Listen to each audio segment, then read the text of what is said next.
UAP, unidentified anomalous phenomenon. Are they extraterrestrial, interdimensional, time travelers in origin, or are they simply a result of top-secret military projects, false flag alien invasions, PSYOP, drones, or other human-made aircraft? Join the discussion now on UAP Crossfire.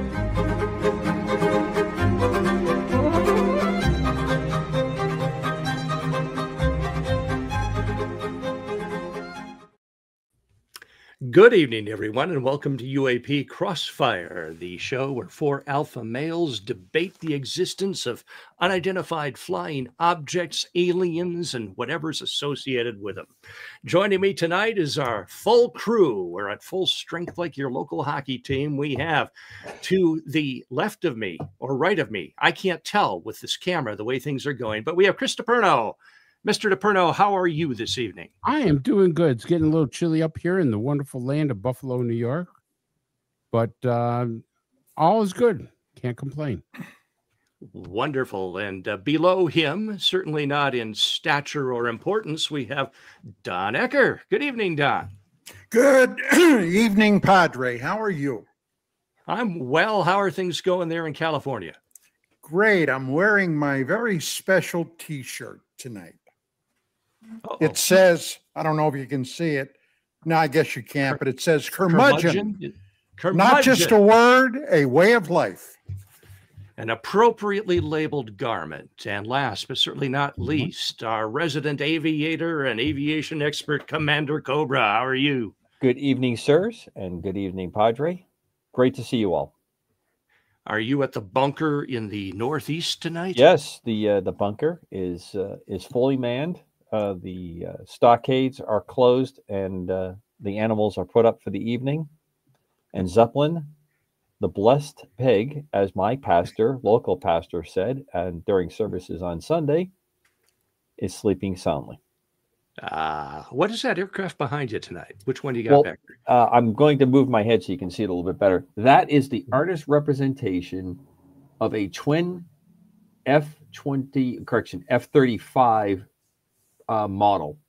If you notice, the wing of the airplane it's much more delta shaped. And if you remember when the F-16, there was a version called the cranked arrow, the F-16 XL. So Lockheed doesn't want to lose market share.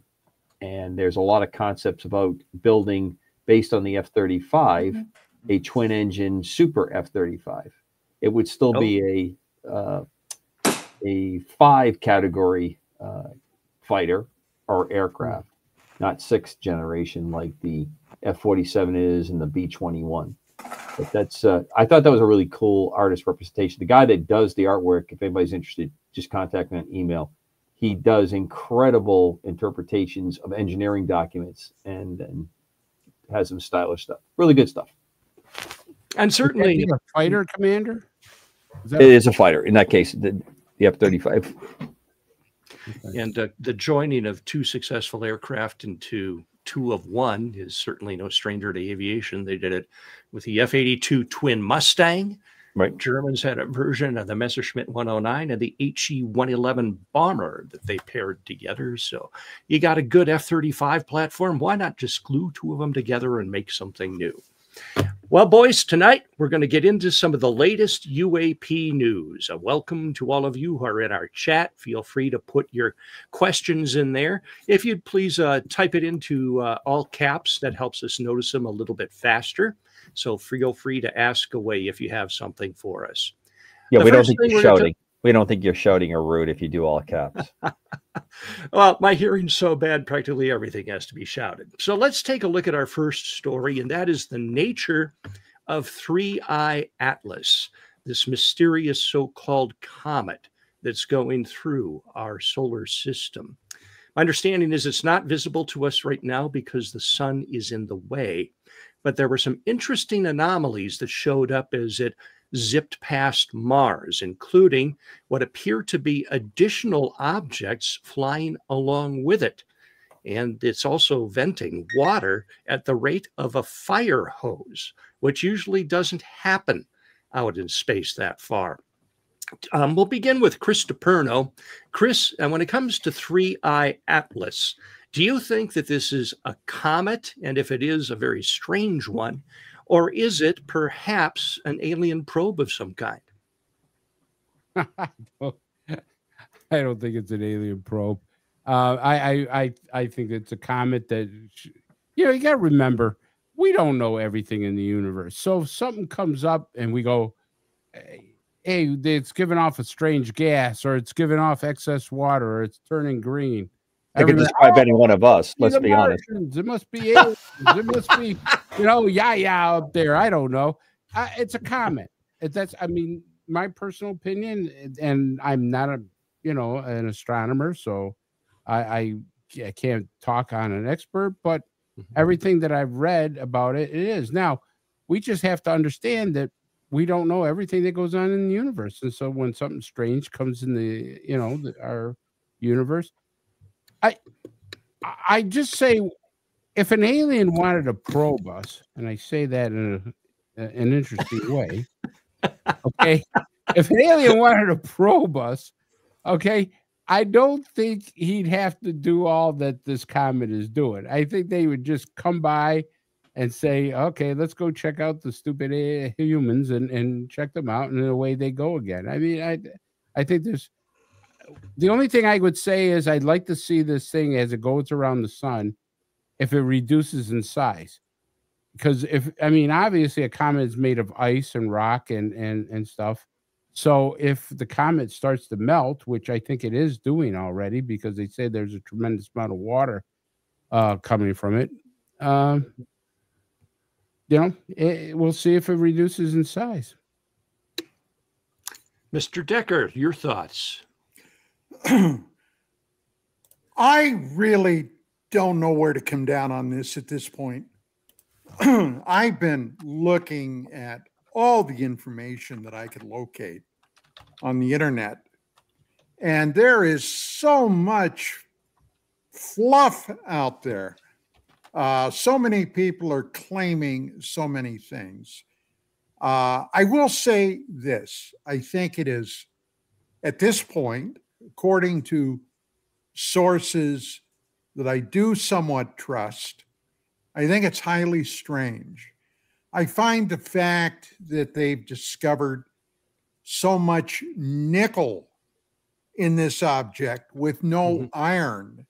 Normally, in our solar system, meteorites and what have you that have come down that have been picked up with things like nickel and iron, they seem to go together. This, however, doesn't seem to have iron, which many astronomers have found highly strange, very strange about that. The vapor coming from it, they've been somewhat flummoxed about that. My bottom line at this point is just kind of to wait and see. I accept nothing at face value and wait till it gets around the sun and then see what happens. Chris made an excellent point. Let's find out if this thing has diminished in size by any stretch of the imagination, and then see what happens. But there is one other thing that I do find somewhat amazing, and that was back in 2017 when that last interstellar object, excuse me, Oumuamua, came through. There was a lot of strangeness with that thing also. And the fact that this just happened within a very, very few short years of each other, I do find that amazing. Now, does it mean anything? I have no idea. But I would have to say I'm going to sit back and wait and see what happens come November and December. Well, I'd like to, before we go to Commander Cobra, knowing that he is an animal lover and has his own menagerie, I'd like to read just a portion of a recent paper from Dr. Avi Loeb. And he was writing about this and his frustration that it seems to be those in the scientific community aren't taking it seriously. He says, imagine noticing a new animal in your backyard. not at all unusual for the commander, with a tail coming out of its forehead instead of its rear end. And after looking at this large image, Oh, a lot of humans experts, like that. after looking at its image, people argue that it must be a cat because cats have tails. You point out that cats do not have an anti-tail, but experts dismiss the anomaly and keep telling reporters that any street animal with a tail must be a cat. You also calculate the animal is at least 1,000 times more massive than the ordinary street cat, previously identified as such in your backyard, but experts dismiss the anomaly and argue that some cats might be bigger than others. Then you realize the animal moves along a rare path, targeting specific assets near your house and sheds, materials with a composition of industrially made nickel alloy are coming off it, but experts ignore these inconvenient facts and claim that rare things happen all the time. And while you keep your focus on the animal, zealot influencers, bloggers, and science polarizers say loudly and considering anything other than a cat is harmful to science and dangerous to society, because we all know that street cats are common. You write multiple reports about various anomalies of this animal, suggesting to keep an open mind about its nature, and the editor keeps handling your report on the anomalous mass of this animal, scrutinizing every wording that you use, and requests you describe the animal as a usual massive cat, not on speculative alternatives. And then the same editor goes public and makes negative personal remarks about you, and his boss explains that there's nothing unethical about this behavior. When you write another paper to explain the properties of the anti-tail coming out of the animal's head, known as physics, a different editor declines to process the manuscript for review by arguing, I believe that your results would be of a rather limited interest to the research community. So you can see what he's doing there. He's putting cat for the 3I Atlas. Commander, our resident animal lover, your thoughts on Mr. Avi Loeb's observations? Okay, I'll work backwards. I can't wait till you get the Degrassi inputs next, because Neil deGrasse is my other most famous science person that can't find a camera they can't be in front of, or a grant they can't put their paperwork in for.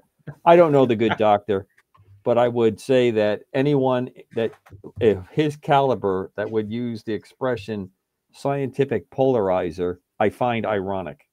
Now, I'm a pretty low species when it comes to the academics that these men are in, but I just do not quite buy the whole part that's going on. And I think Dr. Loeb needs to look back at, and I'm going to go right to it again, what went on in COVID, what's gone on in the past, where all these science and medical experts and the credentialed class pulled what they pulled during that. Trust the science, Commander. Yes, trust the science. And guess what? That science changes as we go. So I think it is very well written. I think it does reflect a high level of intelligence. I understand his frustration with that, but I think he has to look at himself and the entire scientific community for the nonsense that's gone on for 5 or 6 decades. There was storied scientists that were part of all that's gone on, and either they were part of a conspiracy or they truly believed what they were saying, that none of this was true, none of this is happening. And it reflects the times we live in. You look at something and immediately people have already formed an opinion of what it is based on how they feel. And that's nothing wrong with that. You can feel how you want to feel about anything. That's your right. And we now have a platform for every person on the planet that can get themselves a cell phone, that they can express that and be an influencer. Even better. This is all wonderful. The problem is no one wants to go backwards. Now, let's get to 3I. I think, one, it is an incredible event that we are living and being able to see. And I think we may have missed many others because we have never gotten to the level of reconnaissance that we can do in our solar system and into the near parts of the galaxy that we're in. I think it's phenomenal that we're tracking this and we're getting to see this. But I would note that we realized that an asteroid passed very close a year ago, and it just came out on analysis and no one saw it. So it was obviously much smaller, but we still have a lot to learn. As Chris said, this is behaving differently, and we should be really interested in what's going on. Science used to say, approach this with an open mind. We don't do that anymore. Next, I would love just for a couple minutes to always talk about this. What an opportunity if we could land on this. Wow. A sensor that would now travel to wherever it came from and wherever it's going, and use that as a way to not have to expand, or put out any kind of propulsion, and just send back pictures wherever it goes and where it comes from. And now I think, could an advanced civilization have thought of that before Commander Cobra did? And I'm sure I'm not the only person that's thought about it. And that's what's happening here, that we have a interstellar visitor. It is a rock. It is a comet. It is whatever. And it has been hybridized to provide a base, just like we like to do with the moon. And we want to put things on the backside of the moon because it has the greatest view with the least amount of interference. I think this is pretty interesting. Last thing about this, I have not seen in my lifetime, next to the landing on the moon, as much interest that this generates in the general population of people I'm around. People that I didn't think really followed or cared about this. There are a lot of people talking about this, and I think it's phenomenal that's probably its greatest impact. So everybody, dig deep, throw a couple dollars in the envelope, send him to Harvard, and get the good doctor his next funding that he needs. Can I piggyback on that a little bit? There's something that, absolutely. If you're asking for permission, only the Padre can allow who's going to piggyback on who. I bless you, Chris. Want to piggyback. I just love the piggyback. Anyways, so those two things that probing and piggyback. Did you hear that? That's like the magic words for tonight so far. What, piggyback? You said you loved the piggyback, and you said probing like 4 times in your opening monologue. Yeah, I you know what? You're right. Maybe I should go see a psychiatrist or something. I have no idea what's going on. You have the silverback. You don't have to go anywhere. He'll analyze you. Oh, then I'll jump off a bridge after that. So, anyways, here's the kind of thing that kind of strikes me. So a lot of scientists are saying that, well, there's pieces of metal flying from it. It's falling off. There's a large amount of water giving it. And I've read that several times, that nickel or iron or whatever is flying some kind of metal. If this was some kind of ship, like some people are thinking, a probe or ship, it's got to be something like a 57 Chevy, because parts are falling off of it. I would imagine that if they sent a probe or a ship to check us out, it wouldn't be falling apart. And I wouldn't think that these aliens would be taking 1,000-gallon showers and flushing their toilets, out there. Do you hear the estimated age of this thing, Chris? I have not a clue. All I know is if it's been estimated, this object may be anywhere from 3 to 8 billion years old. Now, on the far end, 8 billion years, that's basically older than our star, Sol, or the entire solar system. How do we know that, Don? How do we know that? I didn't make the estimation. It wasn't me. It was astronomers. Right. Oh, yeah. But I mean, how do they go about that? Does anybody know? Exactly. I don't have astronomy in my degree, buddy. I can't say. You just can't say 8 billion years old. I want to see how you came up with that number. Yeah. I didn't come up with the number. That's what I've heard reported. Truly, don't kill the I'm just passing on the information, Padre. Truly, trust the science. Trust the science. Don't kill the messenger. Yeah. Well, while we're on this subject, I want to go down a little rabbit hole here, because there's another near-Earth approach coming in 2029. Have you guys heard of the asteroid Apophis that is coming? This is an asteroid. They're estimating it's about the size of a football field. So let's say 300 feet up to 300 yards. So it's a big one. And it's been calculated it's going to pass so close to the Earth, it's going to pass between the surface of our planet and the geostationary satellites that we have in orbit. It may even take one out as it passes through. And of course, this is 3.5 years down the road. If this thing varies even just a little bit, and God forbid strikes the planet, and we will be able to see it with a naked eye, just zoom right overhead, it will hit with the force of 80,000 Hiroshima-class atomic bombs. If it lands in the ocean, they calculate that the tsunami waves will be between 100 and 1,000 feet tall, depending upon where it hits. And so my question, gentlemen, is do you think that Earth is preparing or should be preparing something to divert the trajectory of this object that's going to be very, very close? Mr. DePerno. I'll be preparing to get a whole bunch of ice cream and sit out on the front lawn. I mean, what are you going to do? I mean, 1,000-foot tsunami, you know, you better get your, your inner tube so you can float. I don't know. I mean, to be honest with you, something like that is probably a planet killer. But, you know, going underground isn't going to help. If something like that happened, I'd want to go in the first wave. I wouldn't want to be around suffering, trying in the aftermath, because I wouldn't know how to live off the land. I'm a city boy. Oh, dear. Mr. Decker, your thoughts on that? Boy, I'll tell you what. All I can tell you with over the years, all the research I've done, especially into things like the Younger Dryas event, the cessation of the last ice age, this is not or would not be the very first time our planet faced a planetary-wide extinction event. That's great comfort. Yeah, well, it is what it is.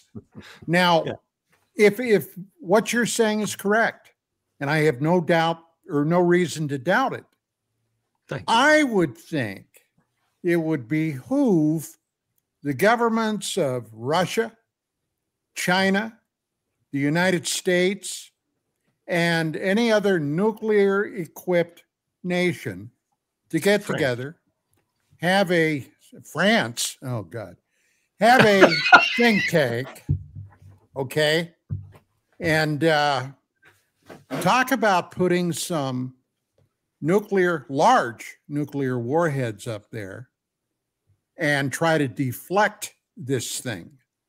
Now, I don't have a lot of experience with nuclear warheads. As a matter of fact, it's almost zero.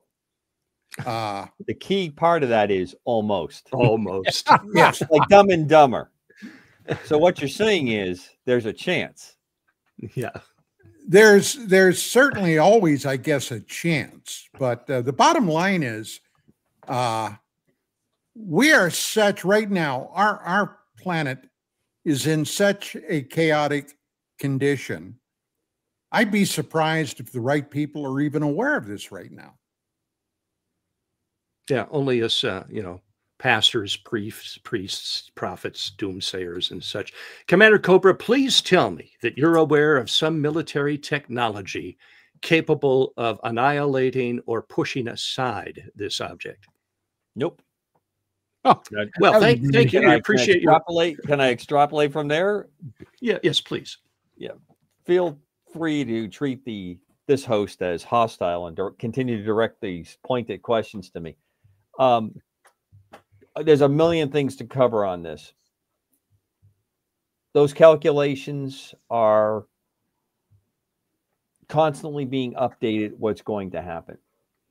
It's definitely going to be one of the closest near misses to date for calculation going on. Although it's interesting that something of that size, I haven't heard what its density is. What I mean by that is, will it have any effect with gravitational, let alone that?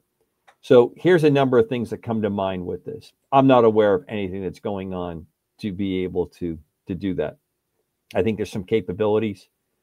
I think what Don proposed would not be best served to wait till it gets close, because if we detonate that amount of material, even in high orbit, it will take out all our satellites with the outflow of electrons that would come from that kind of a detonation, with unknown consequences to the rest of the planet. So even its grievous damage, we may be doing our own. The other part that I think about is what it's going to do to the satellite belt that we have. Again, with gravitational influence as well as collision, which will cause more and more stuff to collide, make more debris, and then make it more and more difficult for other satellites to maneuver and do that. And we've become extremely dependent on that capability. I would also like to think that maybe that there is some consideration what to do on the kinds of things that Chris was talking about if we're going to have this kind of event, and the possibility of preparing for that. Having actual discussion, and like we talk about when a hurricane approaches, or what we talk about to people who live in earthquake zones. It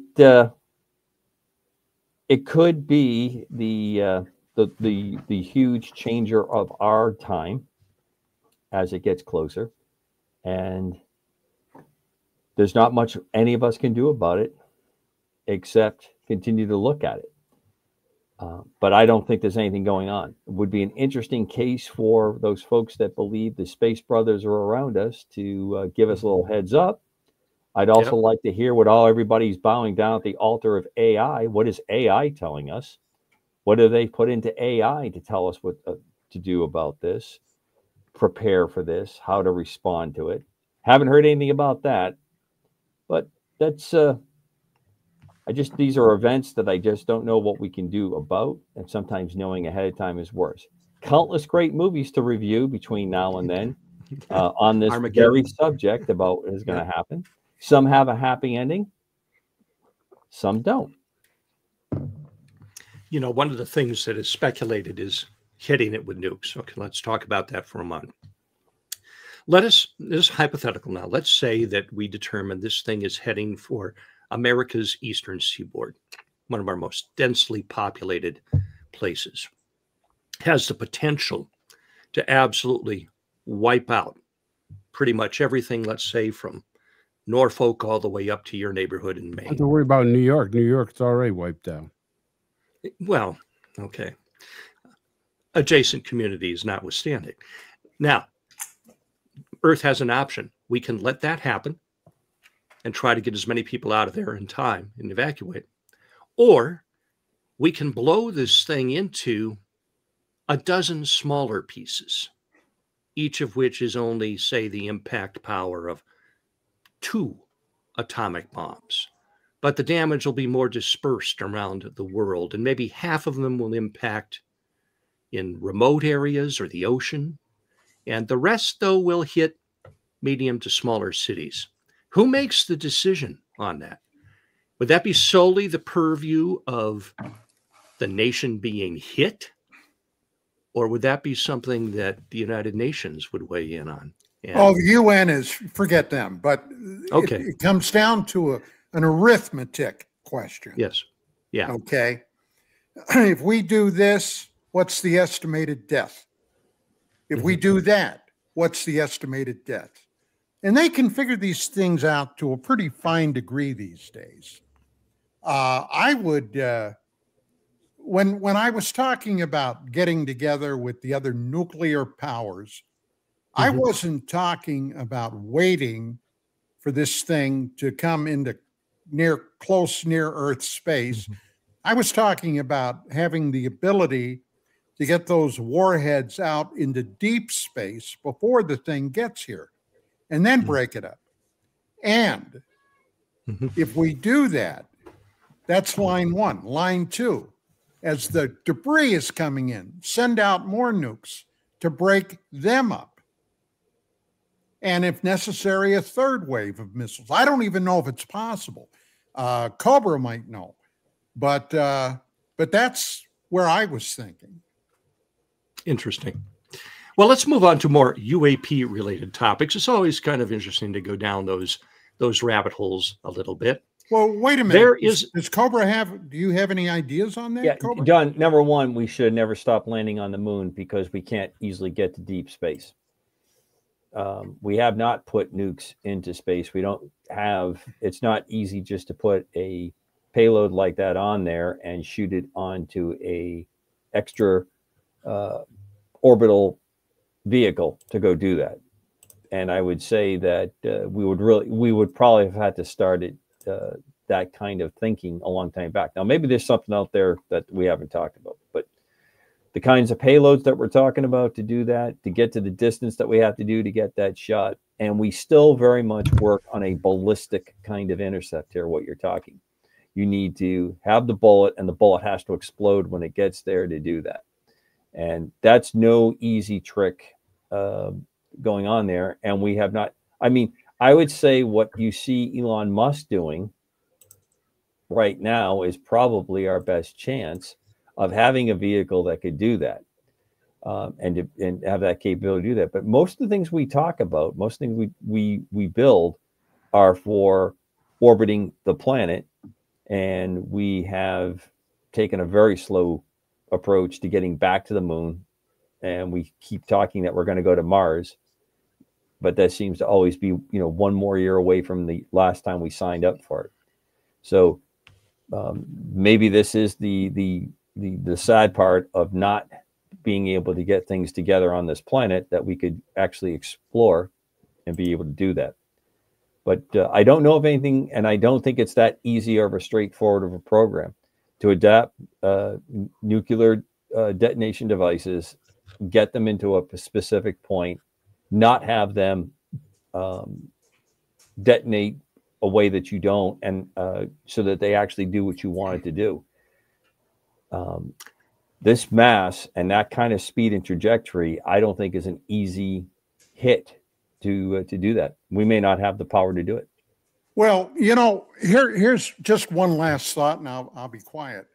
But since 1947, there have been elements within the United States government and the United States military that have speculated, especially in the early days, about a possible extraterrestrial invasion of the planet. Now, we did not have any technology at that time that could meet that potential threat. But since the Apollo program, et cetera, moving on and on and on, and the fact that they have had a program looking for these rocks out in space that were potential planetary extinctors, okay, one would think that somewhere along the line, they would have been working on this problem. Now, if they did, I'm sure it would be ultra top secret. It would be ultra black. And if some people that I've talked to over the years have speculated that we, in fact, today do have a secret space program that gives us the ability to get out into the solar system, and I have no idea if there is or not. But I would think somewhere along the line, somebody had to work on a contingency plan, Cobra. I mean, my God, even before World War II, okay, we had contingency plans on what would happen if, for God's sake, Canada invaded us. What would we do? That type of thing. Okay? Right. And we didn't have one thing past those studies in actual armor, actual bodies in uniform, actually people trained. It took everything we had in World War II with all these wonderful studies that we did. And studies are fantastic, Don. We fought the Japanese successfully 9 out of 18 times on war games that were done in a war college. But we didn't have the ships. We didn't have the people. We didn't have anything mobilized. So I'm saying is, if we have this capability, and maybe we do, it's, again, another one of the great kept secrets, and we may have studies about it, but I don't think anybody's worrying about it. Okay. I mean, use the example of World War II and use the example of Mexico and Canada attacking us or being taken over by a hostile power. Yeah, all that stuff is there, but we didn't have the people to fight it.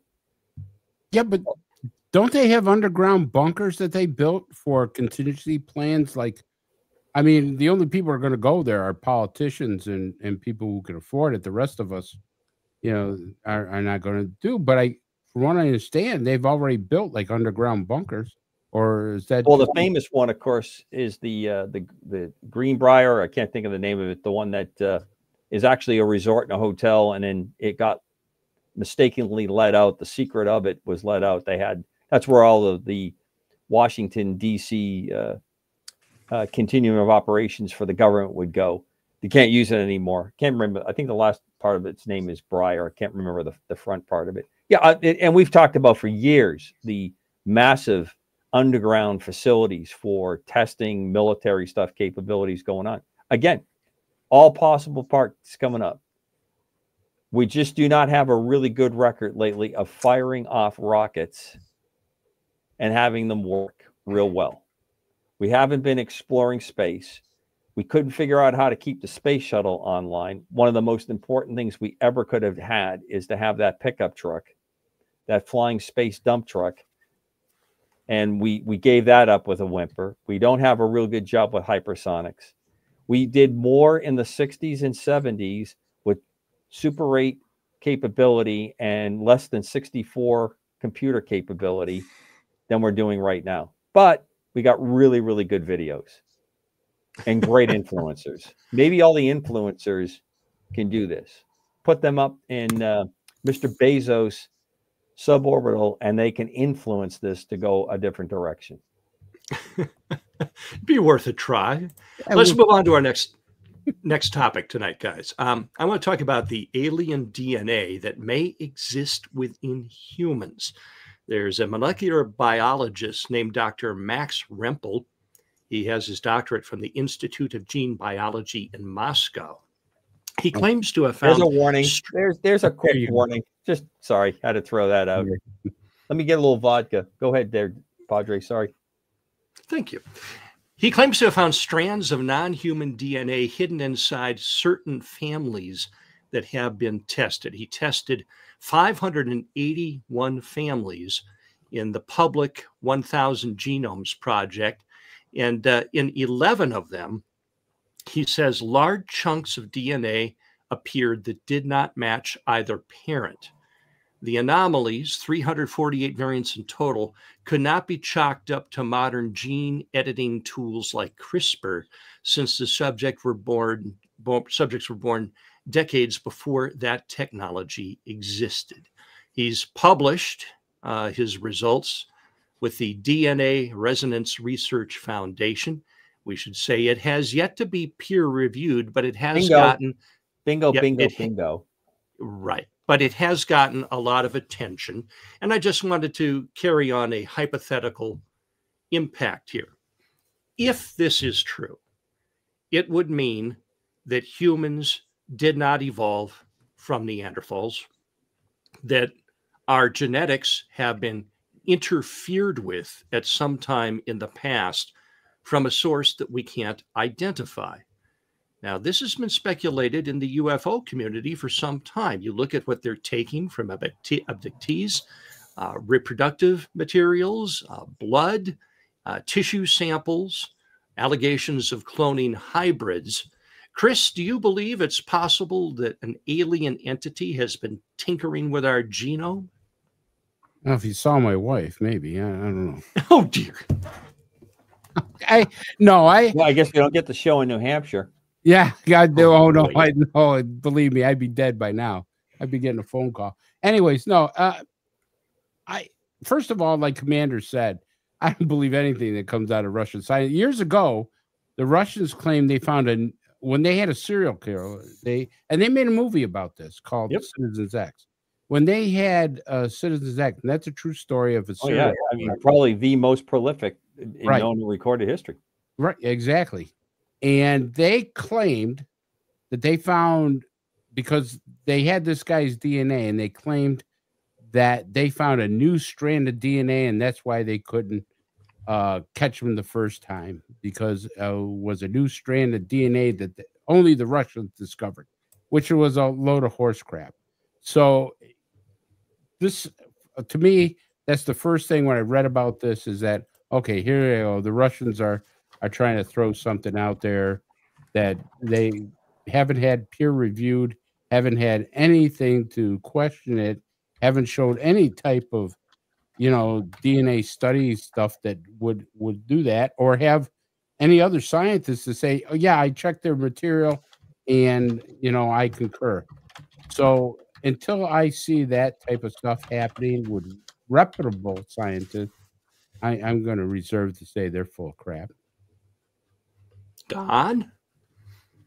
Okay, forget about Russia. Okay. Forget about Russia. Except when we need them to fly their nukes up to get the interstellar object. Well, yeah, then we'll call them. Then we'll call them. We'll give them a call. But all we got to do, and it depends upon where your mind is at, we got to go to the Christian Bible, okay, in Genesis. Yeah. And what does it say in there? That God Almighty did what? He took the clay of the earth, and he shaped the first Adama, the Adam, the first man. Then he took a rib. Just in case we from go Adam. one critical in his image, but go ahead, continue. He took a rib from Adam and he created the first woman, Eve. Okay. Now, where did that come from? It came from the Hebrews. Okay. The Hebrew peoples. Where did the Hebrew peoples come from? They came out of Sumeria. Abraham, the father of the entire Jewish people, came from where? Ur, the city of Ur. What was that? That was a Sumerian city. Now, Sumeria goes back 6,000 years that we know of, probably before then. A lot happened between 6,000 and 8,000, 9,000 years ago, most of it unknown. For example, the city of Jericho, not to get off on a tangent, city of Jericho is one of the oldest cities known on planet Earth. It went back 11,000 years. Nobody ever talks about that. But that place has been around for a long time, which suggests to me that it was built up after the aftermath of the flood. That's my speculation. But anyway, to get back to Sumeria, they have extensive writings and records going back. And Babylon, the city of Babylon, which took a lot from Sumeria, a lot of their myths, so-called myths, their histories, their king lists going back 29, 30 plus thousand years ago. Okay. Is that all mythology, or were they records that somehow survived? And what do the Sumerians say? They say that a race of beings came down from the sky. They called them the Anunnaki, those who from heaven to earth came. They came down here originally to basically mine minerals from the earth. But their own workers, the Ajiji, ended up rebelling against them. So what did they do? According to the records, Sumerian records, they took early proto-human beings like Neanderthals, okay, and they mixed their DNA, the Anunnaki DNA, into these proto-humans to come up with the first worker, the Adam or Adama, okay? Now, I was exposed to all this way, way, way back in the mid to late 1970s.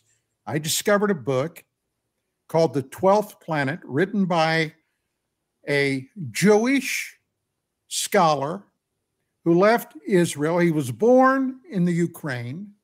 His family immigrated to Israel. He left Israel, went to the United Kingdom, graduated from the School of Economics there, was fascinated his entire life. His name was Zachariah Sitchin, and he began a quest that literally took him all over the world. And his basic series of books are called collectively The Earth Chronicles. all right? The 12th planet, the wars of gods and men, Genesis revisited. A lot of these books, and I've read every one. I became friends with Sitchin, had a very close, dear friendship with him. And I can always say I've been astounded by the level of scholarship he poured into this. Now, he has his critics. He has a lot of critics. He has critics that suggested that he actually couldn't read Sumerian. And I just have one thing to say about that. Horse shit, okay? Sitchin was a brilliant, brilliant scholar. And he suggested in his books, this is what happened. And basically, I got to tell you, I am on board with the man. I think there's no doubt that the human being, Homo sapiens sapien, was a biologically created creation initially. That's where I come down. Now, I'm ready for your slings and arrows. Cobra. So, again, I find the source to be quite questionable on that, and I made the remark earlier. He lives in San Diego, by the way. Well, that's fantastic for him. Just went to school in Russia. Yeah, well, again, fantastic. Then all the more reason why I want to know where the peer review is. On this particular subject, we have a lot of interesting things. Did Neanderthals live alongside Cro-Magnon? There's a lot of debate about that. I've seen evidence and all that. Was there interbreeding between Neanderthals and Cro-Magnons? Or were they separated out into different groups that were competing? Again, there's new information and new theories that come out all the time. I think what Don puts and postulates has a lot of fitting parts of that. What was the data source? Where was he taking these samples? Were the samples taken here in the United States? Were they taken worldwide? 23andMe. 23andMe. So we're doing that off 23andMe, a group of people who can't keep the company going. And then we're going to allow all that data to be just out there for anybody to go skim and scam on. Fantastic. I think that there's a strong possibility that we've had activity, as you said, Padre, when you started this particular piece of the show. There is a lot of interest, it seems, with visitors in reproduction, in what we have. There's countless stories that follow the same themes repeatedly about what people experience and what they report they experienced. And as Chris often brings up, a number of people, when people cry out for Christ in certain situations, they're able to break these situations. I think it's all mixed in very, very nicely. But the particular part of this, and I'm not in the mood for it, is I like the speculation of the science. I'd like to see where that goes. I'd like to understand the study. Because I think a lot of valuable things do sit in the dark. And what I mean by that is, it was a Russian mathematician that actually pioneered stealth technology. And that was in the Soviet years. And he came up with how he talked with calculations and equations, how you could shape a vehicle that radar would not easily reflect off of it. And it was pretty much just not cared about within the Soviet Union. And it was the folks over at Lockheed Skunk Works, another mathematician was familiar with the work. He came up with the way to take that. We had the ability with computers to make something that's not easily flyable. It's not a stable aircraft. It requires computer input, like most of the planes that we fly nowadays do, to successfully fly. But the diamond shape, as they talk, or the hopeless diamond, as it was referred to, the prototypes, all that mathematician actually did get to come to the United States after the Soviet Union fell, and he did get to see a 117 up close. So his work, which he never envisioned would ever go to that direction, did come up. I bring all that up because maybe this is one of those studies that someone will grab later on to go with it. But I find nowadays it's so speculative, and it doesn't go through with what John was talking about. The scholarship is just not there. You're taking a quick survey, you throw a paper out, you get your name circulated in there, and where's the follow-up? Where's the rest of it goes? Because I would think that would be a pretty important thing to talk about. It might explain why we have certain diseases and why some people seem to survive and others don't, and how you can possibly fix that. I find that one just a little bit wonky. I'll use the technical term. It's wonky to me. Well, if we do the Occam's razor thing, I would think that if you find DNA in a sample that doesn't belong to either parent, somebody's been cheating. Somebody's been sleeping around. Well, now that you bring this up, and I hate to bring this up with my family, but many years back, I did for my parents the 23andMe or Ancestry for what it is, so they could get some stuff. And my dad, very much, the Irish guy, he's, high 90s or something Irish, maybe a little Scottish. My mom, that's, Italian. And we found out we have Arabic, Middle Eastern background in there. You guys haven't seen me up close, but it explains some of my facial features. So enough said there. So what I'm getting at is my mom, who's very educated, a nurse for many years, she's going through. And when you had your list, people could contact you, through that like mutual third. If you cross with people and you find that, a number of people talk about, relatives they didn't know they had. My dad got like one inquiry. My mom got, sheets and sheets and sheets of stuff that showed up. But in one of them, my mom was explaining to me that she was really surprised that this person actually was related to the family. And she said, yeah, this, and that's really funny because this is the daughter of her maid of honor. And we're going, and I said, and who was she married to? Well, that's the funny thing. My mom's saying she wasn't married to anybody in the family. And I'm nodding, and my Mrs. Cobra is sitting there, and she's nodding. And here's my mom, a nurse who's kind of familiar with all this. And she's looking at me like, what are you guys just nodding about? Well, Mom, it's, it's Sonny Corleone. It's the Godfather at the wedding scene. I mean, I think we can figure out how she got in the family, because none of her sisters or her brothers are related to any of us, Uh-oh.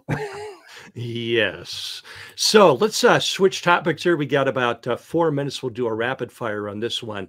America's most renowned prophet makes a startling discovery, according to the Daily Mail, that an alien mothership. Excuse me, Padre. I know you're quick for time.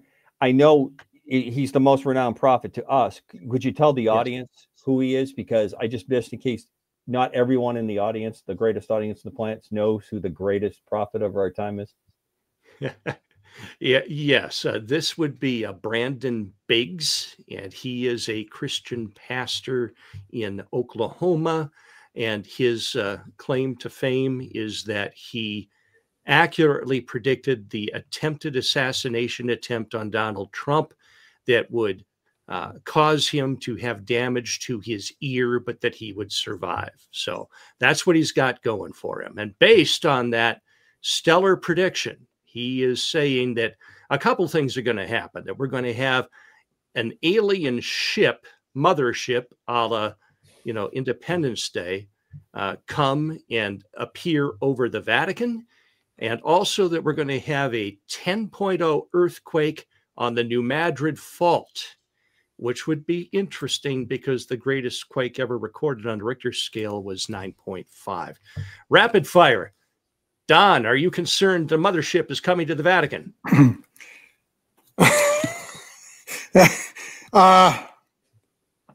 If it happens, I'll believe it. But, look, because he suggested prior that President Trump, there would be an attempted assassination on him, and his ear was affected. You know where my mind immediately went when I heard that?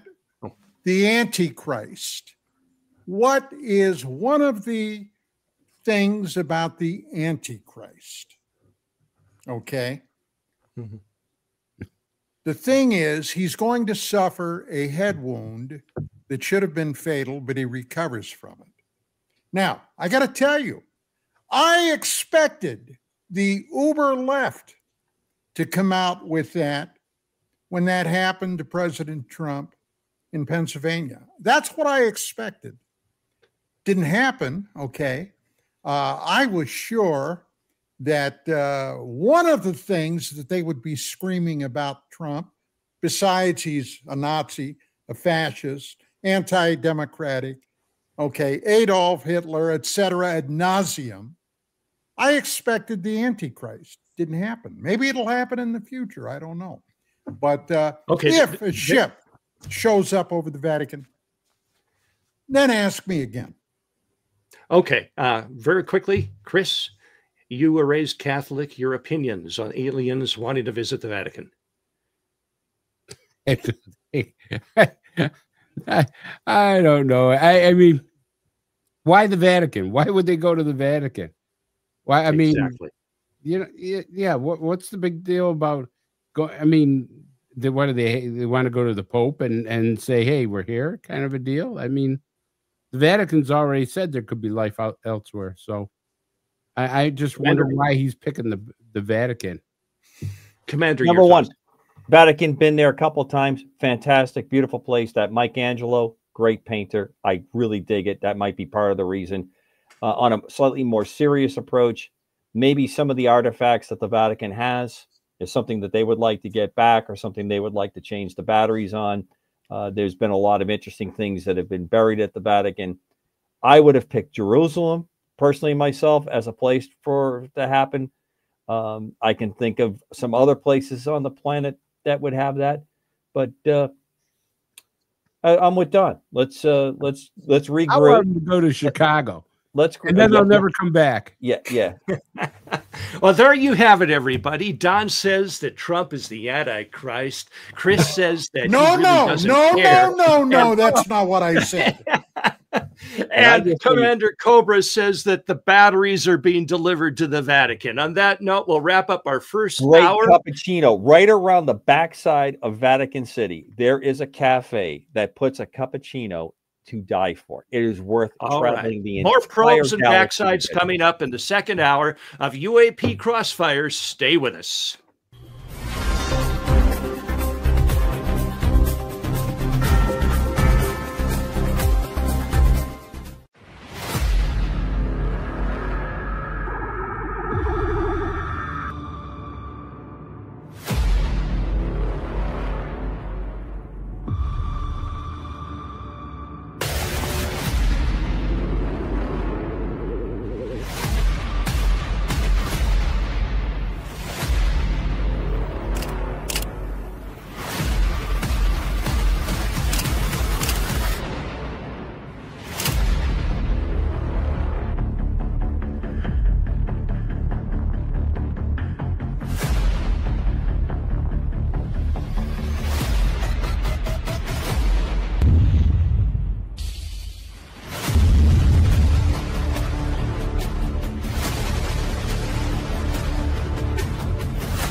To your seats, Cosmic Explorers. KGRA Digital Broadcasting, the unrivaled #1 source for raw, uncensored paranormal and UFO talk radio, has just unleashed a sizzling online merch store. Stay cosmic on the move with accessories, rugged phone cases, vibrant yoga mats, and notebooks perfect for jotting down UFO sightings. Ignite your obsession with the unexplained through bold, exclusive gear that demands attention. Kicking off with the Supernova, the store launches 2 heart-pounding collections, KGRA Digital Broadcasting and Bishop James Long. Every item you grab helps power the network and its groundbreaking shows. Stand with the truth seekers. Act fast, score your stellar swag, and join the uprising today.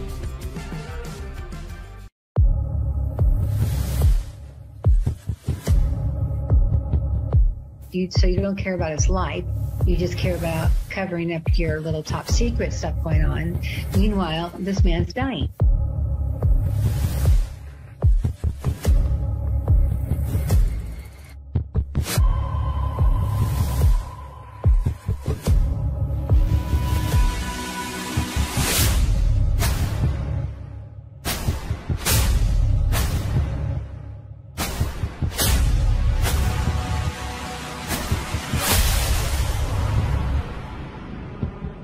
How dare you put these people in the military to defend us, and then when they come out, you just kick them to the curb.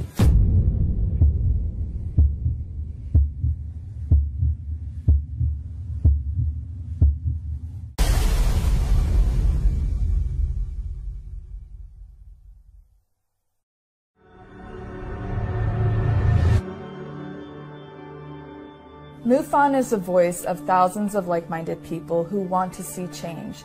We speak up against UFO secrecy. We engage governments and agencies around the world on the topic. We share information with the public through our journal, website, newsletter, social media, and even our own TV channel.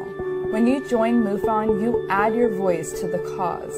Few things are more important in our time than understanding the UFO question. Join MUFON. Find your friends.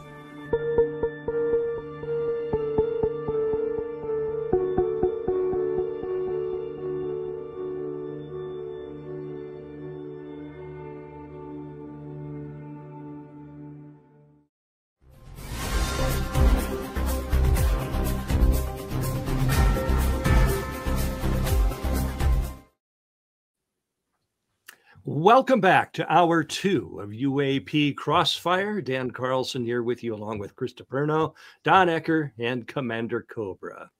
We're covering the latest news that's going on in the UAP area, and we had a video that came out of China this week showing what appears to be the interception of something by a surface-to-air missile.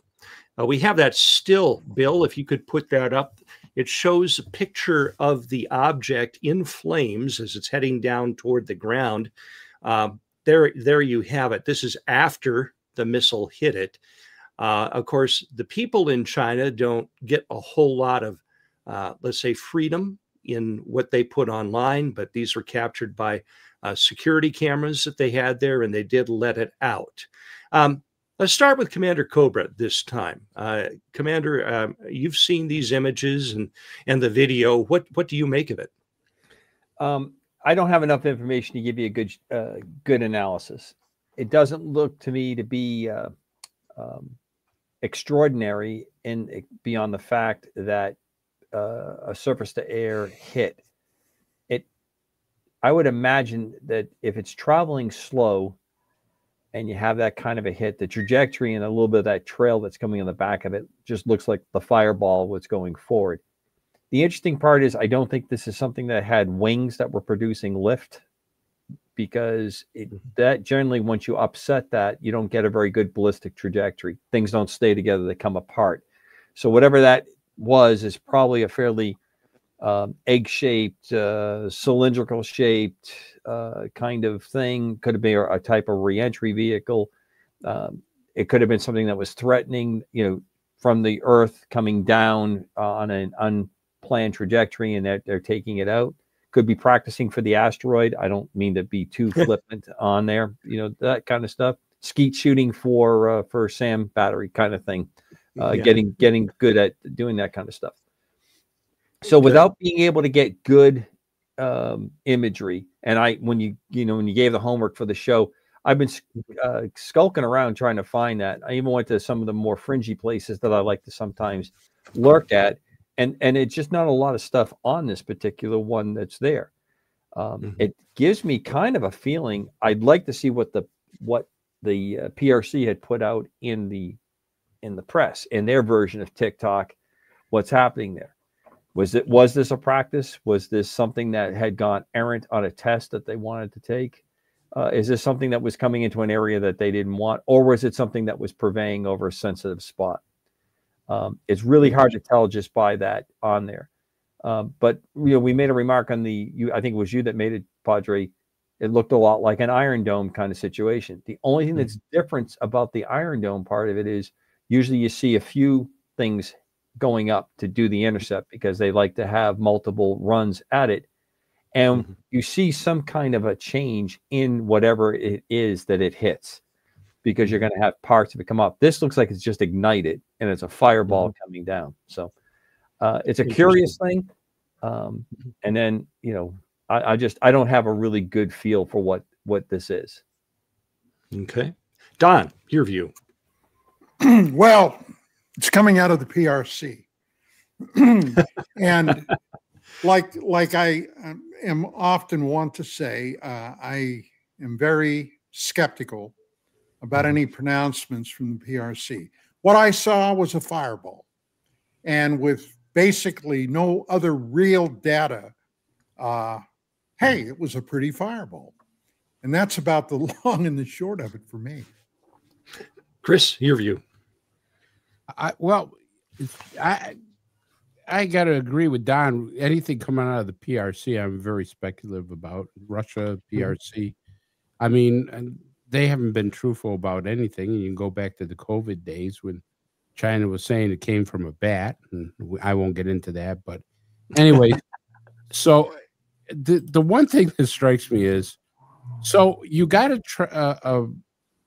a object, or let's call it a flying saucer, UFO, that travels God knows how many miles to get here, uses an incredible speed to get here,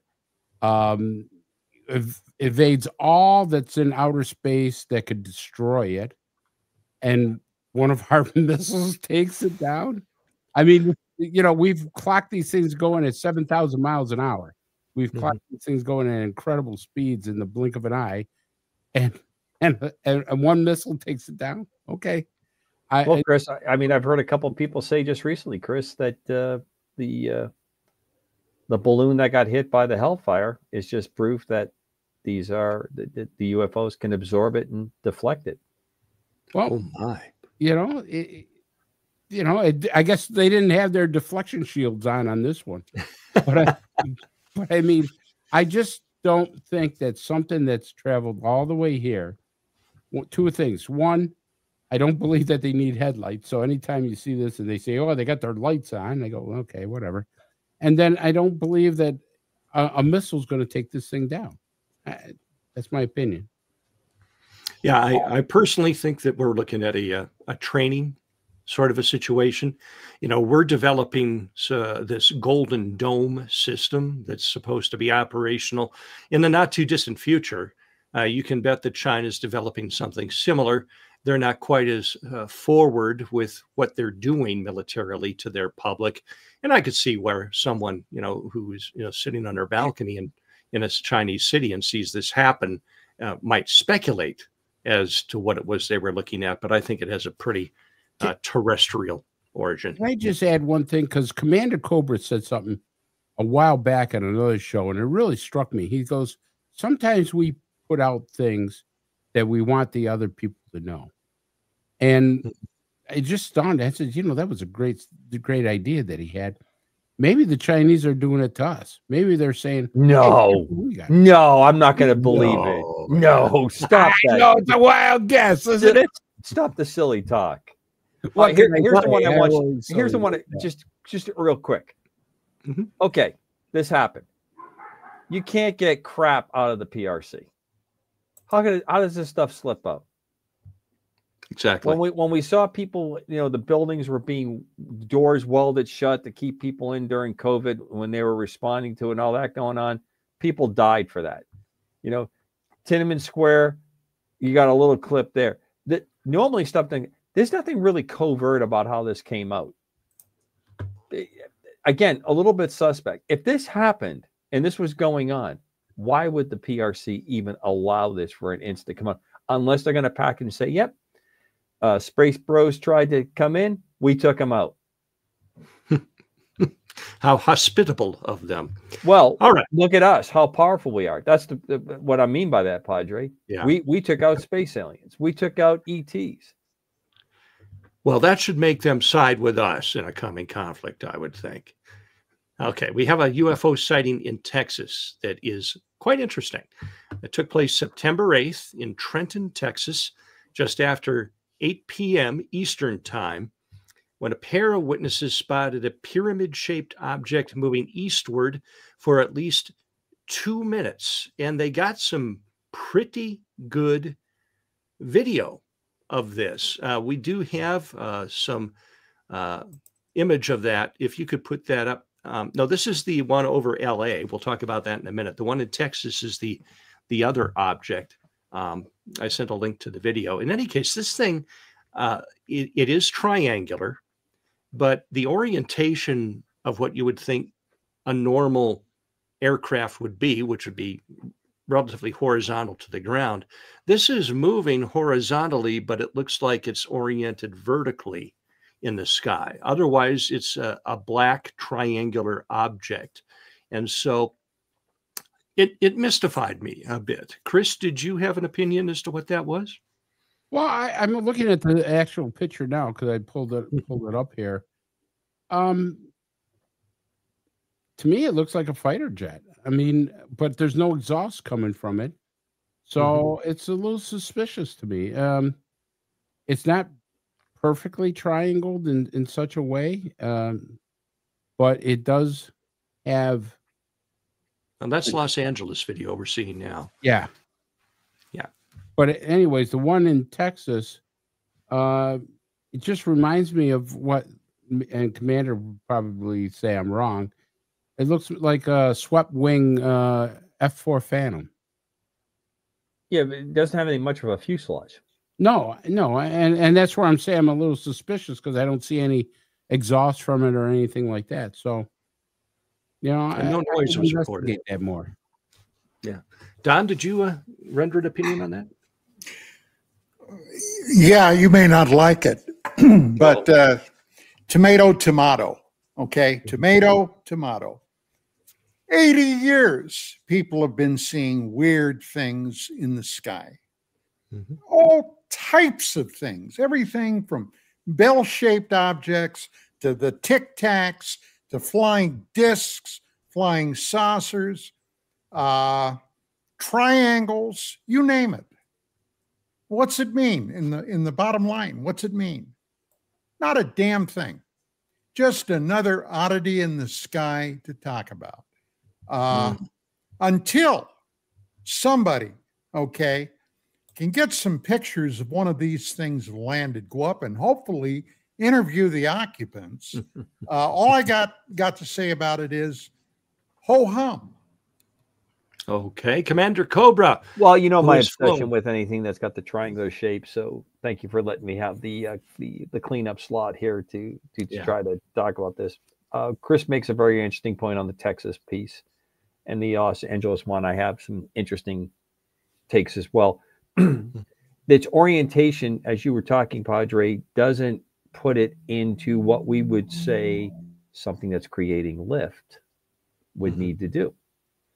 It's in an orientation that would say that it is more rocket type, where you're using some kind of a thrust to do that. But Chris astutely points out, just can't see any kind of, visible kind of exhaust going on. And you can imagine that if you've been anywhere near a Harrier or the F-35B, when you get it, something that's creating lift and it goes into a vertical kind of component, even though it doesn't have afterburners, you would see heat, you would see the distortions of what's going on around it. None of that stuff seems to be there. So I jump into that realm that maybe what we're looking at is something that doesn't use what we widely accept as the best way to create lift. That we're not creating lift, that we're doing something different here. My thesis on what the Tic Tac is and what's going on there and other things that have been seen over the years for that. It doesn't appear to be lighter than air to me in its way it behaves. But I also will back Don's statement. I love this stuff because this particular shape just attracts my attention. If the good doctor that studied in Russia that's doing the DNA, he'd probably find triangle DNA strain in me, and there's probably about 5 or 6 of us on the planet that share the same obsession on that particular part. I think it's interesting. I'm glad it's documented. I want more of that. There are countless places you can go to look at triangle shape, but just because something is in a triangle shape doesn't mean it's flying as a conventional airplane in any shape or form, no pun intended. And I think that's partially what you're seeing here, but I think there's some really intriguing things about it. But I'm convinced we have passed using just simple thrust and lifting devices, airfoils, although that's where I'm going to spend 99.9% of my flying world. If I get lucky, maybe I can, obviously wouldn't be able to talk about it on the show, but I think we may be seeing things that are working in a different type of physics to affect flight. But there have been some breakthroughs in levitation using a low power Absolutely. source. Yeah, Okay. but you have to have huge power sources for what we've seen in the public sphere. You have to have it hasn't been seen in flight, maneuvering in flight in a public demonstration. I'll say Tic Tac's in a very special kind of demonstration.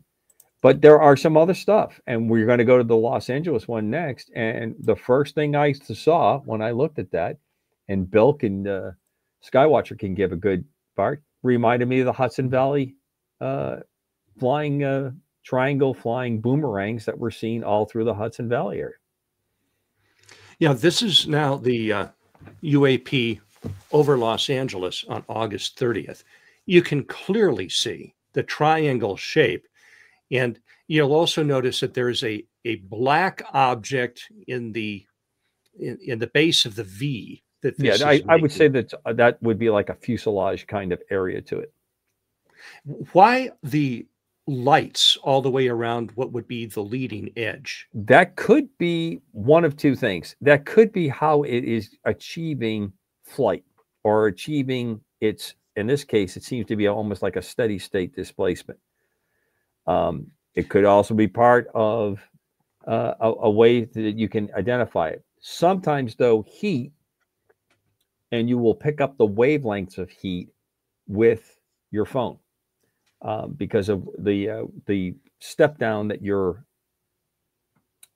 camera is able to pick up. That shimmering that you see going on could be the atmosphere. I don't think or a combination of something that's happening on it. I don't think that's actually a flashing light on it. It seems to be moving very, very slowly. Yep. You look in relation to the tree; it's almost hovering there. We do have a still of this. Bill, could you put up the still that's kind of zoomed in on that and gives us a little bit better idea?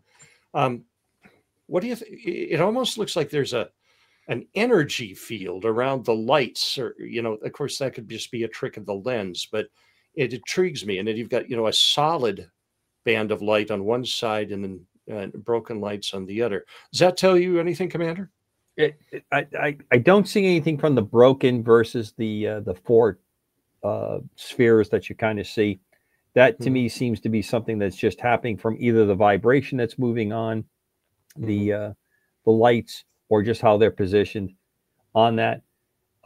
It appears to me to have some kind of what I would normally say is a wing type structure around some central fuselage area. It has a spherical look to it, but it's hard to tell. When they say it disappears, if you saw how dark that is, and those lights, and then when they said it disappeared, that is a fairly old trick of you illuminate, you can actually light blind, and then when it goes out, it goes away. Now, no sound, it's hovering. If it's not some kind of anti-gravitational, it could and I put in quotes, simply be a dirigible type activity that's going on there, meaning lighter than air with very, very quiet thrusting capability to hover, hold it in a spot, lights go out, and it just climbs away or drifts away or motors away. Don, your thoughts on seeing that footage in the picture? Well, first, let me let me tell you this very short story. When I first moved to Los Angeles back in 1988, 89, I was living down in Culver City, running a place. And one evening, it was a Friday evening, I had walked out into the kitchen. We had a door that led into the driveway where my car was parked. And for some reason, I had to go out to the car. And I opened up the door, stepped outside. It was not quite dark. It was still twilight. And suddenly, my heart practically stopped. In the sky, right in front of me, was this gigantic object. And I mean big. And it literally took my breath away. And I started to yell for Vicky to come out. You're not going to believe this. Look at this. And then it started to turn a little bit. You know what it said on the side? Goodyear. Goodyear. So this thing, okay, if I had to make a speculation about it, the last place in the world I would go would be to the concept of ET. This thing was up there. I am sure it was probably American, and it was probably a military thing. And I think Cobra was onto something when he said it was a dirigible. I think that's probably what it was. So UFO? Nah, I kind of doubt it. Okay, Chris, your thoughts? Well, the picture reminds me of what a person that I know. Was a lieutenant colonel in the Army, and he was affiliated with the Army's Future Weapons Lab. I think he was either the person that ran the lab or was the XO to the lab, and he was a top appointee there. And we got to talk about UFOs. And he says, well, you know, Chris, he says, we have stuff that can fly, you know, without traditional propulsion. And he said that. And that's why when Commander talked about the egg-shaped stuff, at first I was like a little skeptical, but then I remember what he said and I jumped on board because I think the egg-shaped Tic Tacs are ours. And also I think a lot of the stuff that we see in the sky is ours. They test it all the time, and sometimes we get a glimpse of it, and sometimes we don't. But this particular thing right here, I remember him just saying, he says, Chris, when they have the lights at the bottom of the ship, right, that's ours.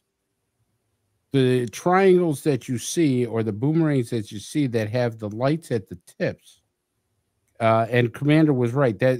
He had told me that's not lights; those are propulsion. Some kind of propulsion system that they use with plasma. But if the lights are at the bottom that you see, that energy source is ours that we reverse engineered. The ones that are at the tips are the crafts that we reverse engineered. So I think that's ours. I think could be a dirigible. It could be one of our top secret crafts. But I think it's ours.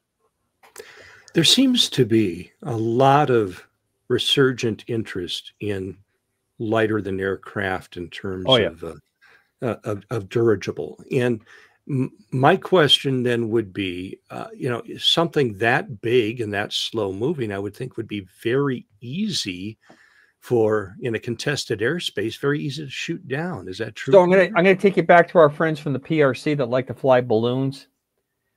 And yeah. We had to go up over into the 40,000 foot range to shoot a missile, and the missile didn't want to lock on because there wasn't a lot of heat source, and they actually had to do like a ballistic hit because it didn't detonate it. They actually had to puncture the balloon. So the reason that balloons, dirigibles, blimps, the reason that they're so popular is they're not fast, but they can stay up for a long, long time. if you have minimal ability to station keep, meaning you can stay in, like hover into an area, you are able to be very quiet, have very little power that's needed to keep it in position. If you're willing to let it fly around the globe and just use currents, and you can change your position effectively by going up and down, usually some kind of ballast control. They're great for cargo.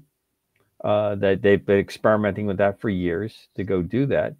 The company that took over in England, it took over the I think it was Lockheed that developed the Skyship there. There's a lot of good reasons to use lighter than air. It just comes with it's like sailing a great big ship on the ocean. You have to have certain considerations. You're at the mercy of weather. You're at the mercy of currents, and you may have to work harder to get into a spot to go do that. It's a very interesting. It's curious to me.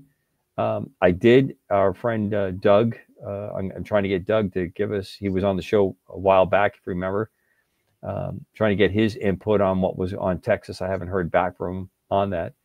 And we'll see what he has to come up with. Maybe get him on to come on for another night, and that'll be one of the things we talk about. But we have I know for without doubt, without any proof to point to an aircraft, we had something that flew all around Europe that was a combination of lighter than air or neutrally buoyant that used propulsion. And there was countless reports in Europe of this large triangle shaped vehicle. If folks go to Popular Mechanics, it's probably going back now I'd say almost 2 decades. They had put together a number of basically line drawings of what they thought was out there. And people talked about, as Don just described it, they stepped out into the, darkness, they looked up, and what they realized is there was something there. It was nearly silent, and it blocked out the stars. I get countless reports up here in Maine, especially during the summer months, where kids that are looking up at the sky and they see the stars blocked out in a triangle shape. Well, it turns out that that's probably activity going over to Europe that's doing that, and it probably was B-2s or something in that realm. But it does come up quite a bit, quite often. There's a really interesting niche for lighter than air activity. I would imagine that there might be some law enforcement application to something like that, to loiter over let's say a hostage situation. We have 2 retired Leos with us. Don, did your department ever use a lighter than aircraft in your line of duty as a police officer? No. If it came to air assets, invariably they were helicopters. How about you, Don? Did you ever see anything used in law enforcement? You mean Chris? Yes, Chris. I'm sorry. Oh, no. No, my department wouldn't have that. We were lucky that we didn't have holes in our police cars. I mean, to get a dirigible or something like that, that was not the question. Hell, I'm surprised we were able to get ammunition for our guns. I mean, bad. Just kind of thinking out loud here, aviation-wise, Commander, is what is the maximum altitude that, let's say that you wanted to surveil a contested area, but the enemy, the only thing that they have is small arms and maybe some light kinetic AA. What is the ceiling of effectiveness for those kinds of weapons? And if you were to park at, say, 10,000 feet, would a stationary inflatable be able to be safe, or how would that work? Okay, so there's a couple of different variables you got to put in there. First, I need to know how you're doing the observation. If you're using eyeballs, about 10 to 15,000 feet with handheld optics like binoculars and stuff like that, even night vision devices, you can see pretty good activity. So what is your collection device? What is the sensor? Is it a human eye? Is it a camera? Is it an infrared camera? Is it an electro-optical camera where you can zoom in and zoom out? The other part of that question that you posed in there is the threat on the ground. Most small arms fire, you usually work about 5,000 feet or higher above the surface, because that generally keeps you out of most small arms fire. Not all, but most. In the case of lighter than air, if you're not giving a very good radar return for something there, now that's going to make it more difficult to target something that has a seeker head on it or the radar to guide it from the ground. So that is probably one of the attractive things about that. So how you're looking at the surface, what you're looking for, and then the last factor that needs to be always brought in is what's the weather. If you have weather, then you can't see the surface with a visual type capability. And you will degrade things like infrared with certain layers of the heat will be distorted, so you can't get the heat difference. Or if you're over an area that just doesn't prevail, allow you to do that. So you either have to go lower or higher. Now, if you use things like SAR, which is synthetic aperture radar, or microwave level type radar, those will have certain effective distances, and you have to couple it against what your threat is. So you might be willing to go lower if you're not easily detectable, if you're quiet, if you're stealthy. Stealth is just not the radar return. Stealth also applies to how you are seen and how you are able to be picked up orally, as well as what's going on in the electromagnetic world, i.e. radar or optical solutions. A lot of the gun systems use an optical system, and they don't put their radar on because they don't want to be detected for putting the radar on. That's the other reason, because they're afraid that if you put the radar on, they may take an incoming round from someplace else. Remember, you put that dirigible or an airplane like I fly up there, and I detect the position and I'm networked in, you could have an artillery battery, and in a not too distant future, you're going to have an F-35 that's going to be able to fire or send a signal to fire a hypersonic missile that's going to come from a long, long ways away and take that thing out. And that's just how networked warfare is becoming. I was wondering, with the increased reports in the last few weeks of these triangle craft, a lot of them slow movers, if we might be testing something in preparation for a low impact conflict in South America, surveilling, drug cartel and drug trafficking areas where it obviously unmanned, but you would park it at an altitude where they wouldn't be able to retaliate against it. And if it's not giving off any heat, something like a man-operated air defense thing wouldn't be able to hit it. Wouldn't easily be able to pick it up. Yeah. Anyway, so back to UAPs and natural science. Here we go. Reports of multiple UAPs in Mexico around the Popocatépetl. Let's just call it Popo. Popocatépetl You should have had volcano. Chris is really the international man of mystery when it comes to Mexico. And it's me? How did I get that title? So thank you, Silverback, for picking up on that. There are reports as this volcano recently came to life again and started erupting, and photos also of UAP activity around the summit. I've known that UAPs tend to be showing up in areas of dramatic earth seismic activities, earthquakes, so-called earth lights, so to speak, and also around volcanoes. Do we have a still, Bill, to put up of that UAP over the volcano in Mexico? While he's working on that, let's begin now with Don. Don, you've heard of earth lights and things such as that around seismic events. Your thoughts? Yeah, well, this is basically, it's an old story of especially that volcano down in Mexico, going back years, actually several decades. This is not the first time that it's been active, it's erupted, lava has flown out of it, and lights often are seen around it.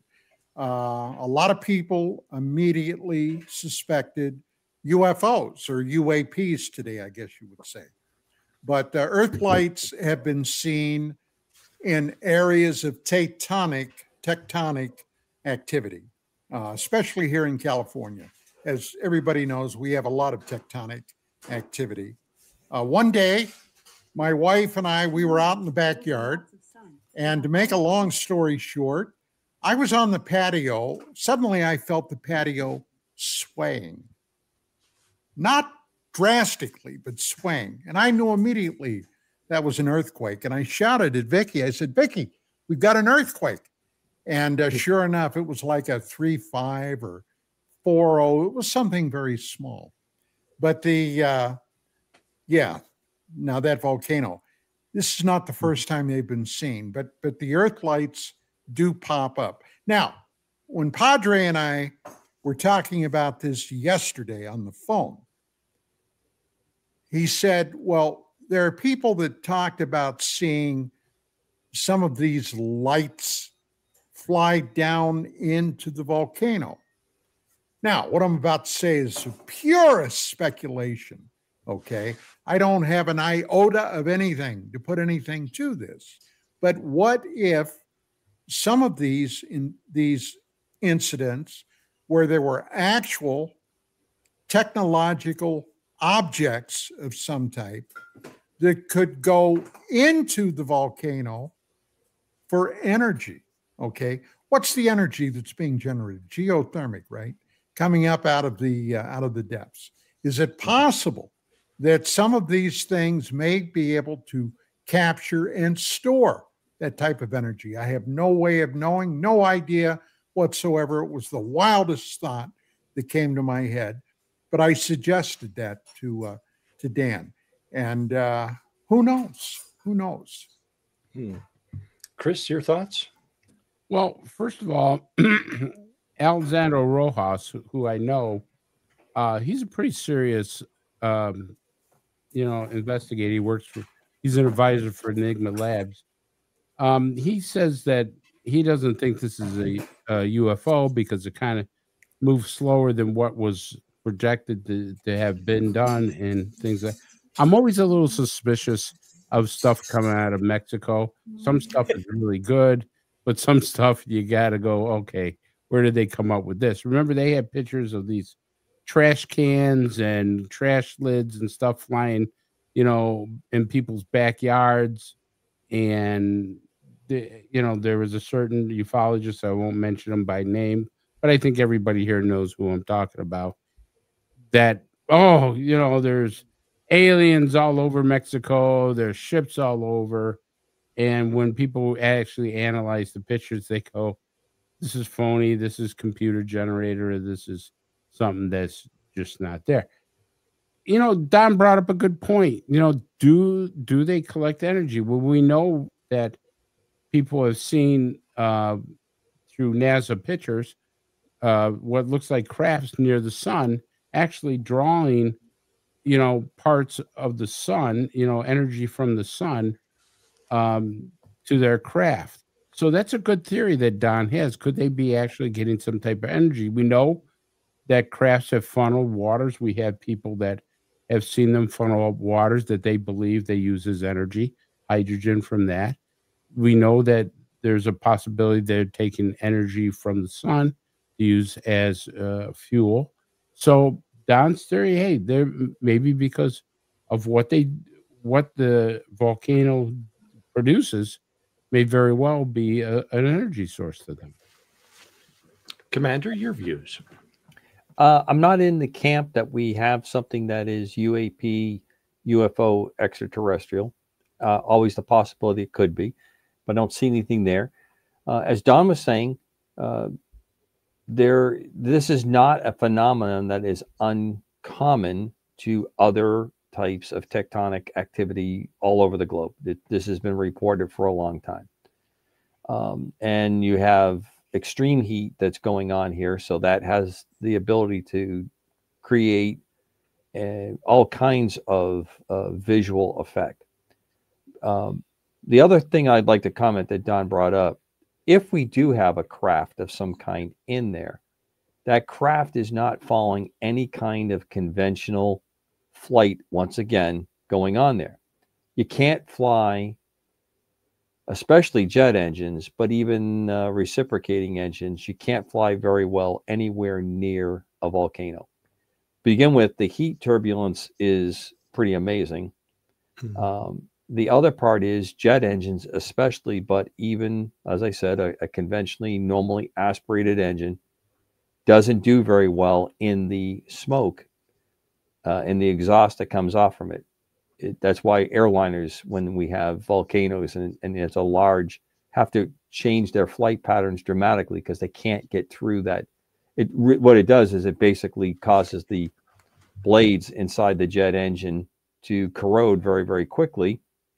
And when that corrosion, you don't produce the thrust, and then the engine's pretty much useless. It has to come off if you don't have a more extremist reaction to it, i.e. a crash. I know there's just not a lot on that one that gets me excited on that. I think it's interesting that you see the kind of dark objects that are there that seem to show up there. I find it interesting that the day shot and the night shot have it almost in the same place both times. So that gets a little suspicious to me that you would have it there, but like it's almost something that's stationary that's there. But again, didn't get my heart pounding. You know, give me the old black triangle, give me a couple lights, and I'm much more your guy to get excited. There was speculation that the aliens were using the volcano as a secret base. Well, it didn't work out for whatever James Bond villain that was who had the base in the volcano. And, you know, people don't understand just the tremendous amount of heat in an active volcano. We're talking about melted rock. Those are extremely high temperatures. And for a craft to fly into that heat, it would have to be made of something that we completely... Or it's the ability to make a force field around it that would allow it to operate in that kind of extremis. Pretty incredible. You know, there's also a lot, but there's also a lot of electromagnetic energy being produced there. A lot of lightning that goes on in an erupting volcano. And a lot of plasma energy too. I mean, the environment around these things is so hostile to humanity. That's why we know actually so relatively little about them, because you just can't get close to it in order to fully understand what is going on there. So it's a pretty dire situation to think that anything could function within that, unless, you know, you've got deflector shields or something. Why would you want to build a base in a volcano to begin with? Exactly. There's so many nicer pieces of out of your ship. It's not like you could get out of your ship and do anything. I mean, you're better off, you know, underwater in a cave. Go to Mars and build a base there, or the moon. Like, there's a probability of bases on the moon. I mean, it just doesn't make sense to build a base in a volcano. And then there are bases under the ocean, my friends. A guy called Red Panda Koala on X says that Congressman Tim Burchett told him that aliens have bases in our oceans. And then a Dr. Michael Salla, a researcher focused on the extraterrestrial phenomena, told Mr. Panda Koala about 2 U.S. Army guys, one of whom is an alleged whistleblower, who told him about a trip that they took with an Army Blackhawk. So it's Army guys going to an offshore platform like an oil rig, where they met Nordic-looking aliens who crewed a submarine that could also go into space, and then went into an undersea city that looked like Dubai under a dome. This, according to that paragon of journalism, the Daily Mail in the United Kingdom. But the idea of underwater bases is certainly gaining traction, as are the USO reports on identified submerged objects. But what I don't think people understand is how hostile an undersea environment is. You have the tremendous pressures of water pushing down on you. And then you also have the salt and the corrosive nature of that. What do you think, Chris, about the possibility of undersea cities occupied by aliens? And I'm hearing a lot of dish noises in the background. Is somebody clearing the table? Okay, go ahead, Chris. Anyways, I would say that would be the most logical explanation in theory. I always believed that there was another civilization living here on the planet with us, and I truly believe that there's underwater bases that because we've seen so many crafts come in and out of the water. We can't explain. We've had reports of objects as big as a football field going 400 or 500 knots per hour. We have so much evidence that way that it tends to make me believe that we're not the only civilization on this planet, and that there's bases under the water that they come in and out of. And what a great field for us too. Don, help me with the history here. The name escapes me at the moment. They have something every year. It's in eastern Canada, where divers supposedly were investigating a sunken UAP and encountered strange. No, it flew in and landed under the water. Okay. They finally got divers up there, and when they got out there, there was nothing to find. But yes, the submersible UFOs, it's a very old story. As a matter of fact, one of our friends, been on this show, Mark D'Antonio, worked under contract with the U.S. Navy and was on board a submarine when they encountered a fast walker traveling in excess of, I forget now the exact speed, somewhere around 200 kilometers an hour underwater. Okay, very fast. And later on, he was able to, he had to meet with a naval admiral, and he asked him about it. And of course, the admiral shut him down right away. There's nothing I can talk about that. So the Navy is very aware. Okay, and we've heard these stories for years. Now, my now very sadly missed deceased friend, Richard Saraday, had been a school teacher down in Santa Monica, down in that area. And his kids knew that he was very active at the time with UFO Magazine and on my radio show. This is long before KGRA.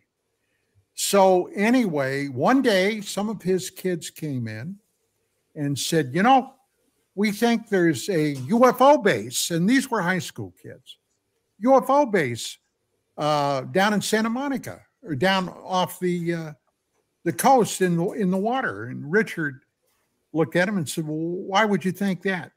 Because we've watched them come in to the ocean and leave the ocean on many different occasions. And I did a little checking around with some people. And of course, there were a lot of UFO investigators here at the time.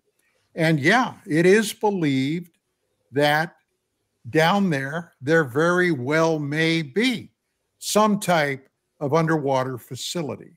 Now, whether it's ET or something else, who knows?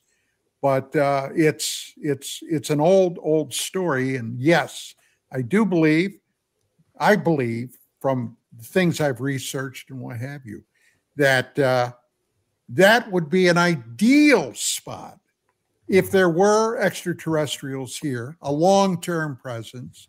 That would be the place to have a facility like that. And up in Alaska, in the mountains, there's several mountains up there that's also believed to house an underground facility of some type. Can I prove it? No, I can't prove it.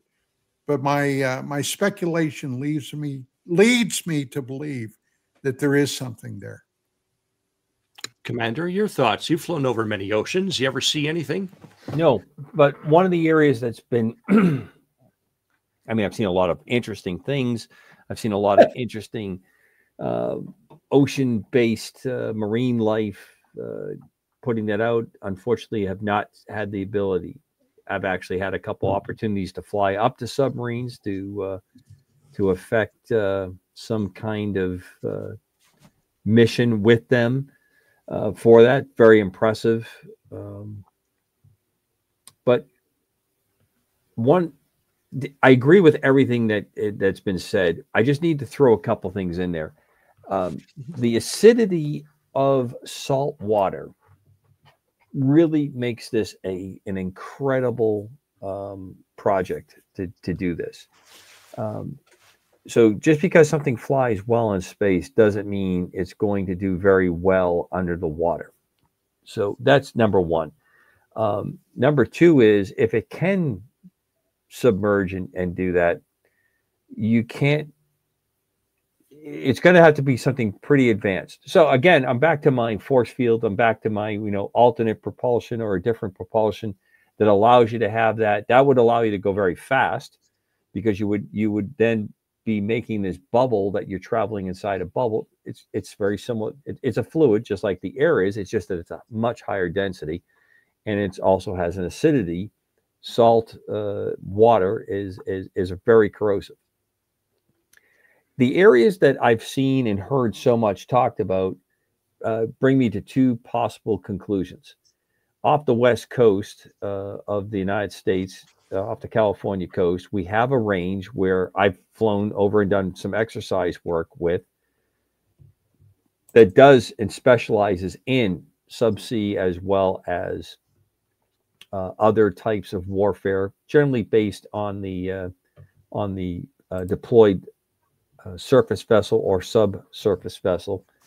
So if that's where the alien ET location is, we're obviously in league with them, or we have a really good work schedule with them that allows us to be cruising above it, and then we're not bumping into each other when they're conducting their operations. I think it's a lot easier when Don talks about like the mountain type things. I can see where that works a lot easier, because it's just a much more hospitable situation that you have for the atmosphere versus the water. So that's just always something that comes up. I think it's very, very, very intriguing.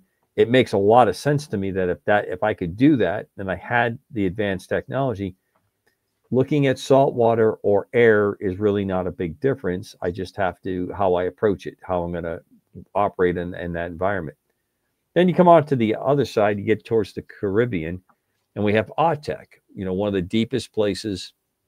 We have an undersea, they sometimes refer to it as the Navy's Area 51 for the activities go there.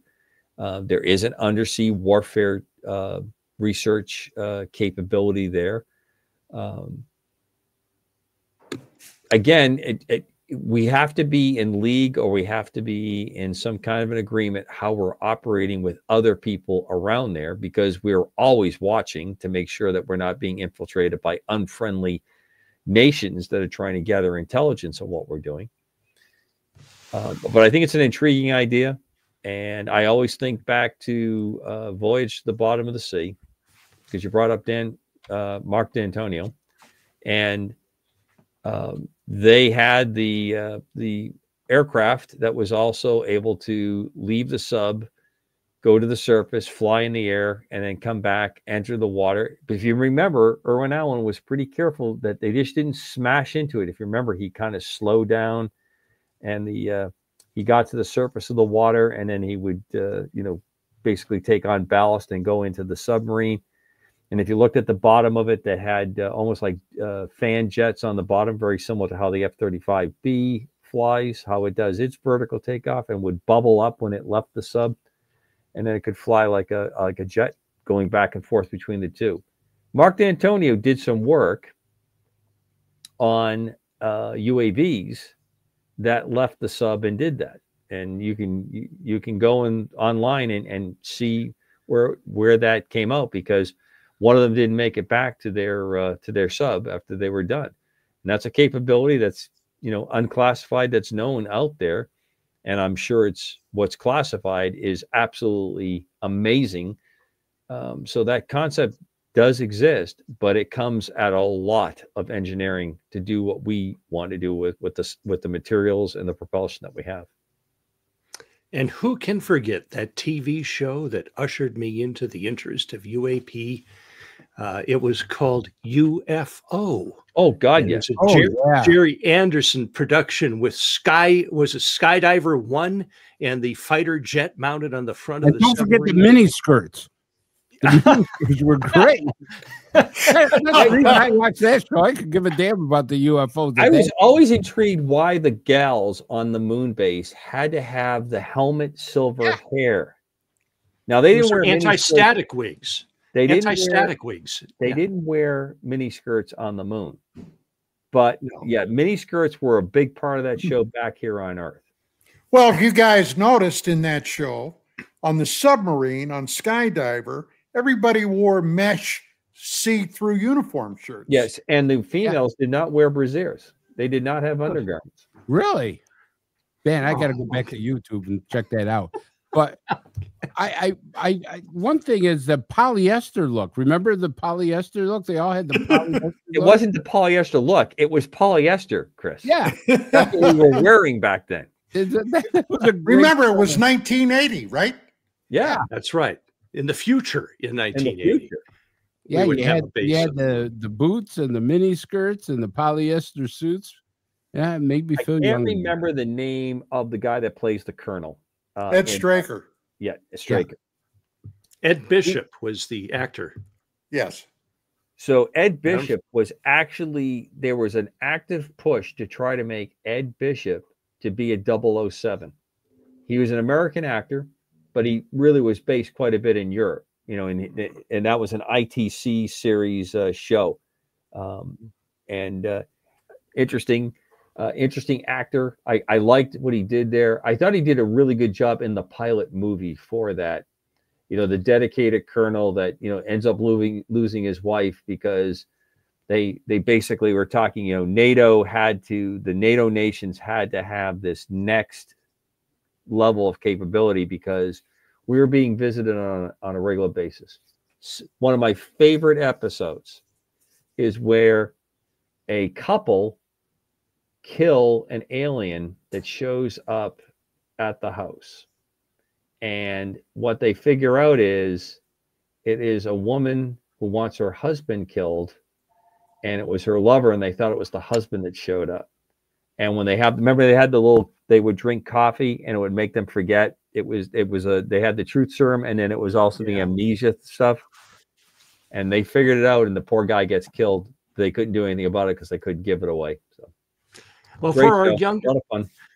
for our younger viewers and listeners, if you have not yet seen the program UFO, it's a prerequisite for listening to this broadcast, and we encourage you to check it out wherever cheap videos are sold or ancient archives of television are offered. That's all we have time for tonight, gentlemen. It has flown by.